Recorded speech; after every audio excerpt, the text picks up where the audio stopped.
Money talk. Let the money talk. You can meet people that will say, oh, I'm successful. Oh, I've got it together. I've got it figured out. I've got a plan. I know what I'm doing. But it all boils down to one thing. Let the money talk. Like, bro, how much are you making? And I can tell you right now, mine is not a lot. I got a couple grand in a Roth IRA. I got a few grand in cash accumulation in a life insurance policy. But I'm still working on my first comma. And I was thinking about this yesterday. Ted Turner says life is a game and money is how we keep score. So if money is how we keep score in life, how are you doing? What are the numbers saying? If you're playing a basketball game, you know who's winning and who's losing. If you're playing a football game, you know who's up and who's down. If you're playing a soccer game, you know who's won and who's lost. It always boils down to the numbers. So what are the numbers saying for you? I know right now, at where I am, the numbers for me are saying, hey, you need to do more, my guy. You need to step it up. You need to grind harder. So I'm pounding the phones, making the phone calls, reading the books, listening to the tapes.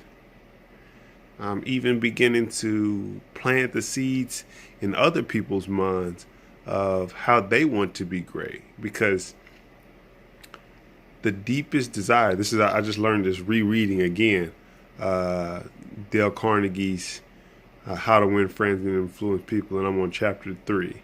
And he says one of the deepest, most deep-seated human natures is the desire to be important.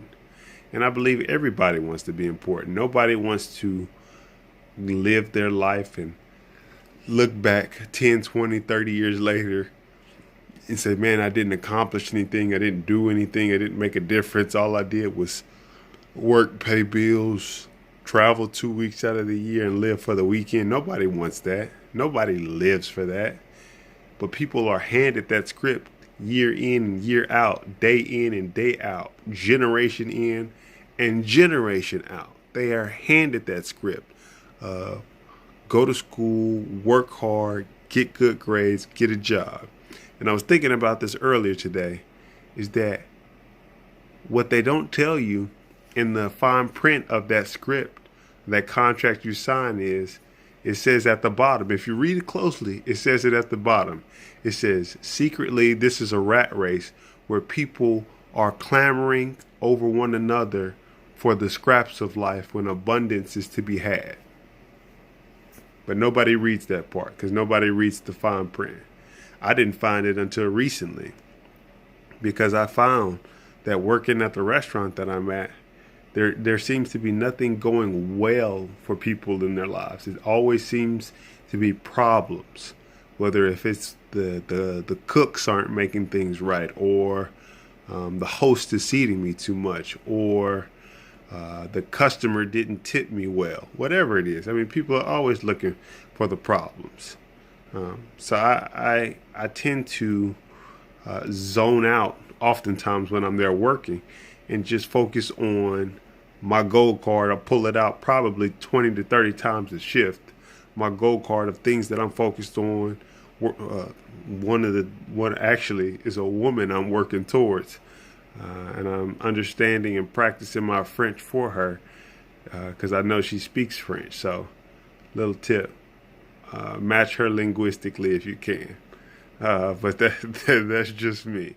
That's just me. Most people won't want to do what I do. Most people won't want to be up at 12:30 after being up all day, running appointments in the office, learning how to do some estate planning for your parents, going to work, and then coming home and practicing French at nighttime, and then on top of that, trying to read another hour. No. I mean, most people would much rather check out and watch Game of Thrones or House of Cards or American Ninja Warrior, or whatever shows they watch nowadays. I'm guilty because one of mine is insecure at the moment, but that's another story. So let the money talk. If you want to know how successful you are or how successful you're being at this very stage in your life, measure the money.